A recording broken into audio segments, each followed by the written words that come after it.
Welcome to the Bourbon Friday Show. We're talking business and bourbon. I'm your host, Nick Niehaus, and this week I want to thank our sponsor, Crunchy Data.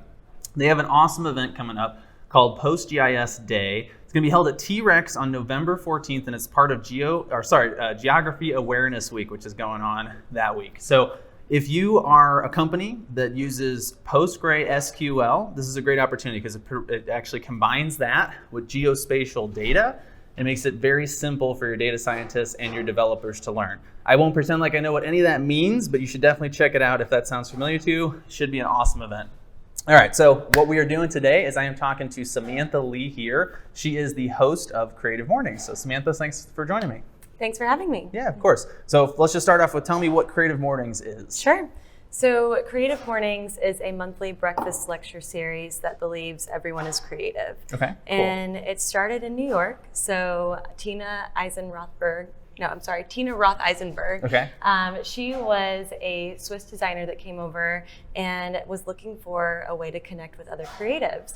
So the platform is essentially we host a monthly event and we have coffee, breakfast, networking, and we invite a local creative thought leader to come and speak. Awesome. So it's pretty cool. Yeah, it sounds like a lot of fun. So tell me about the mission, because one of the first things you said is that everybody's creative. And I know a lot of people who will tell me they are not creative at all, right? So tell me about that mission. Why is that important that people understand that everyone is creative? Sure. I actually talk about this a lot, especially in the introduction to our talks, because we like to challenge the idea of who a creative person is and what a creative person does. We don't like to segment people by their occupation or hobbies. Like, we're not trying to, keep all the photographers in one group or, the graphic designers in one group. We want to invite everyone to be a part of the conversation. Okay. So we're really about diversity. We believe everyone is creative and everyone's welcome to attend the events. There's so much innovation going on in the world, whether that's sciences, healthcare, geospatial. Sure, yeah. And there's no lack of creative thought leadership. So we want everybody to come and be a part of the conversation and get people together who think differently. Very cool. Yeah, so I mean, that sounds like a great setting for business ideas to emerge, creative projects. I mean, finding people to partner with that might open up new opportunities. So tell me a little bit about that. I mean, have you seen a lot of kind of new relationships or ideas blossom from this? Absolutely. Yeah, let's talk about that. Even just myself, I've met so many great people and entrepreneurs or other creatives looking for something like this that kind of just opens the door to that creative element. Every talk, I have people coming up to me and thanking me because they didn't know that something like this existed. And again, it's really about embracing people's stories and breaking down some boundaries that are really perceived. They're not real. Everyone is creative in one way or another. So you talk about breaking those boundaries down. Give me some examples. I mean, what have you heard people say that's kind of held them back from feeling creative? Kind of like what you said, Okay. A lot of people don't really think that they're a creative person, or they think that creativity is very much tied to the arts, when really to me, it's more about problem solving and it's more about design thinking. So instead of thinking, I can't draw, I'm not creative, it's more about, I solved this problem today and I came up with a new solution. So and it's kind of, once again, just like restructuring and redefining what creativity is. Interesting. Yeah, I think that's where, I've seen that a lot, right? Because you get people who are like, well, I can't paint, or I can't, play a musical instrument, and then they'll spend all day problem solving in their job, and you're like, where are you coming up with those ideas? Right. Like, that's creativity, right? I mean, I think of myself as a kid, like, I like to invent things, so I wasn't making art. I thought I was making cool products that were probably more art than product because they weren't all that useful, Tinker toys or something. Yeah. So, well, that's awesome. So what, tell me about the kind of people that you tend to have presenting at this. What are we going to see if we attend the event? Yeah, so it's really along the same lines. We're trying to be inclusive and diverse because we are trying to capture that larger audience. So we look for people who are change agents in St. Louis and people who are kind of making waves. And we want to highlight talent that's happening here. So we're giving those people a platform to kind of tell their stories. So we we're widespread. We've had everything from business strategists to brand managers to retired professional athletes, which really? is typically not seen as a creative profession, but they offer so much depth in their talks that people come away from it really with a new perspective. Interesting. Yeah. So I guess creativity can apply to almost any Yeah. field or industry. Well, so tell me about the organization, because I think you mentioned that this is not just a local company or platform, right? So are you guys in multiple cities, or what does it look like? Yeah, Creative Mornings is a global organization. Oh, really? Okay. So we have over 200 chapters in, I think like over 70 cities. Wow. Globally.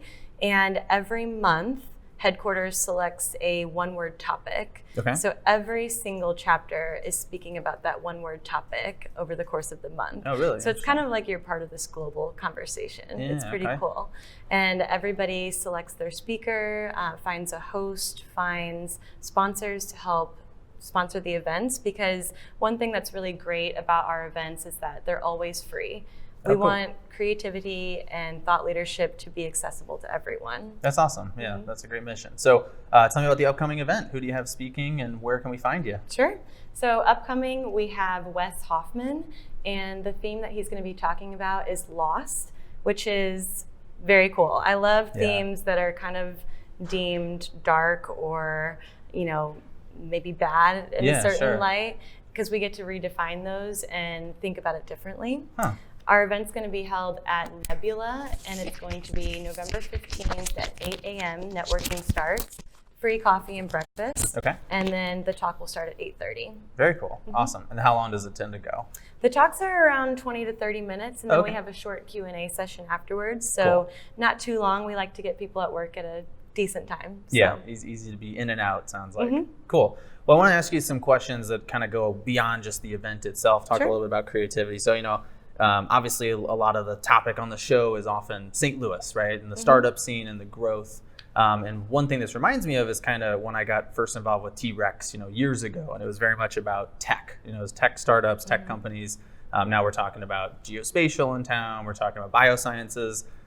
Do you see, we were talking last week about a conference for cinematographers in town, right? So do you see, creativity in these industries is this a growing opportunity for St. Louis? Are you seeing more people get involved in this? I mean, I know you do freelancing in that kind of sphere. So what are you seeing in your experience? I would definitely say we're tech heavy and very like biomedical heavy. Yeah, for sure. But I think there's still a lot of opportunity, and we're going to keep seeing people coming to St. Louis to explore those opportunities, just because this is a great city to start up in. Yeah, I think that we're very accessible. We make it easy for people to start up here, and there are a lot of different companies that are taking advantage of that. But I think the big hubs of startups are still kind of in those sectors. Yeah, of course. Well, so tell me about your experience, because you've been freelancing now for a little while, right? So how's that going? It's going good. Good. I've been on my own for about 6 months now. Okay. And my background and my education has been in art and design. I got my interior design major from Maryville University. Oh, cool. And ever since I started my career, it's kind of been a whirlwind and pushing me more into the marketing and business strategy side. Gotcha. So I think everything that I do tends to blur the lines between design and strategy. Oh, interesting. So right now, I've got quite a few projects, but they're all very different. Okay. I've got projects that are for brand packages. I've got projects that are more tending towards the market research side of things and business strategy, go-to-market strategies. But it's really been an amazing experience, because I've gotten to explore things that I wouldn't have gotten to if I was working for someone else. So it gives me a lot of freedom to kind of take different projects on that maybe don't meet a certain criteria. So. Well, and I think freelancing right now is kind of it's an interesting career opportunity, because on the one hand, it's gaining in popularity significantly. A lot of people are moving that direction. And at the same time, you can see like the government kind of cracking down on it and almost threatening it as it exists. Like, I don't know if you've been following the new law in California that's challenging companies not to use freelancers and to have them as employees. And a lot of people are actually resisting that. Like even the Uber and Lyft drivers are not happy about it, because it would restrict their freedom, right? Right. So what was appealing to you about getting into freelancing in particular? That's interesting, that new law in California, because I've been kind of seeing the opposite. Yeah, right. The McKinsey Research Group just put out a video about new labor practices, essentially, and it was speaking directly to being an independent contractor and freelancing, and how it really gives not only the individual freedom, but the company freedom, because they get to hire the best talent for a specific project for an undefined amount of time. There's no pressure or risk or overhead involved with hiring one person for one project, and you're getting the best results because everybody is pretty much remote now. I mean, whether or not they're able to be is another problem, right? But it's interesting because I would never thought about it that way. I always thought about it in my own sense of freedom and being able to work on what I wanted to work on. But by hiring contractors and freelancers, it really enables the company to spend money more wisely, be more effective and efficient in their operations and their allocations. And I think that we're kind of headed down that path. People can hire who they need to hire when they need to hire them. Yeah, no, I agree with that. I mean, I think that's a definite improvement. I think the elephant in the room in a lot of ways, between the government and the employers is healthcare, right? Because the government still hasn't quite figured that out. Obviously, the employers are still footing the bill in a lot of cases, and I think that's, in a lot of cases, the government's kind of saying, well, you need to be giving these people their health insurance, right? So that'll be kind of interesting to see how that resolves. But without that, I mean, I could see freelancing being a much better model for a lot of people, right? Absolutely. Well, cool. So we got a couple minutes left. Yeah. We'll shift gears a little bit here and start talking about the bourbon, obviously. Enjoy this. So Eric is going to join us, the founder himself. And he's going to, what are we sipping on here? What do we got today? So we have bourbon from Watershed Distillery. Okay. And about 5 years ago, sorry, I had to do notes. I've been crazy this week. So Dave Rigo and Greg Lehman started this company. And since we're all entrepreneurs and we're talking Creative Mornings, they actually spoke at Creative Mornings in Cleveland on the topic of risk. And one of the best definitions for an entrepreneur is somebody that sees a problem but is taking the financial risk to actually solve the problem themselves. So I just thought it was an appropriate thing to have. Yeah. And it's Creative Mornings. So that's a great fit. Well, have you tried it yet, Samantha? Are you much of a bourbon drinker? I am, but so I'm intimidated to talk about bourbon because two of my girlfriends have bourbon podcasts, so I feel like I have no right to I don't either. They intimidate me in terms of their knowledge. I mean, Eric knows way more than I do, so he's the expert here, but I'll give it a try. Why don't we talk about the events while we're You bet. Here? So if you haven't heard, it'd be surprising, but St. Louis Startup Week starts next week, kicks off on Monday. I mean, technically, Arch Grand Scala is the first event tonight, but the official kickoff is on Monday. There's over 40 events. I'm going to run through a bunch really fast, but the official kickoff is over at Cortex. They're going to have Andre Iancu, I believe is how it's pronounced, the Undersecretary of Commerce for Intellectual Property and the Director of the USPTO. Oh, cool. And that's in the morning. And then at night, WeWork has their Monday night second event, because tonight is their open house, but their first happy hour event. This is a blues night. I believe there's going to be music, drinks, food. Oh, cool. Great thing. Also that night, there's going to be Investing in What Matters, Diverse Founders and Funders event. This is a multi-pass event that's going to be at Spaces. On Tuesday afternoon, there's going to be a tailgate at T-Rex. There's going to be music, food. Come check that out. Then that night, Startup Grind, big brands are built here. They're going to have Florian Kuplant from Urban Chestnut at Spaces. Cool. Wednesday, Something Extra Live podcast. They're going to have the guest, Aaron Joy, who we just had on of course. Real recently. Then that night is Startup Connection, which is the biggest startup celebration of the year. That's at the Glow Building. Yeah. And then Thursday, Savvy Coder Demo Day. This is for their full stack coders. Also Thursday, of course, Venture Cafe. One of the interesting things happening there, they're going to do the Battle of the Saints. This is a K through 12 pitch competition. Okay. So yeah, that's pretty K interesting. through That's 12. cool. That's Way a through big 12. range. Starting Yeah. early. Exactly. I feel bad pitching against like a kindergartner. High school senior, but, you know. I'm gonna destroy you. Just because you think they would win? Yeah, because I'm embarrassed by them. That's exactly right.